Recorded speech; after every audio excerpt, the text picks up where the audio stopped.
నా మనిషిగా నా సినిమాలో నాకు హీరోయిన్గా ఉండకుండా నన్ను వదిలేసి 15 సంవత్సరాలు దూరంగా వెళ్ళిపోయి మళ్ళీ ఇన్నాళ్ళ తర్వాత కనిపించింది విజయశాంతి. అయితే విజయశాంతి, నీ మీద నాకు చిన్న కోపం ఉంది. ఎందుకు? నాకంటే ముందు నువ్వు పాలిటిక్స్కి వెళ్ళావు కదా. సారీ, మేము కొంచెం రహస్యంగా మాట్లాడుకుంటున్నాం. నన్ను ఆ మాటలు అనాలి, నీకు ఎలా మనసు వచ్చింది చెప్పు. చేయి చూసావు ఎంత రఫ్గా ఉందో? రఫ్ ఆడిచ్చేస్తాను, జాగ్రత్త. చేయి చూడు ఎంత రఫ్గా ఉందో, రఫ్ ఆడించేస్తాను.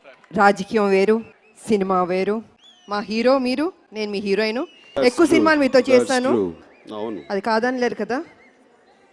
సాంగ్స్ అని గుర్తు తెచ్చుకుంటే ఎంత ఇదిగా ఉంటుందో. ఇందువదన కుందరదన మందగమన మధుర వచన. మీ ఫ్లాష్ బ్యాక్ వెళ్ళిపోతున్నాం మేమిద్దరం. ఈ కార్యక్రమం ఇంతటితో సమాప్తం. మళ్ళీ కలుసుకుందాం.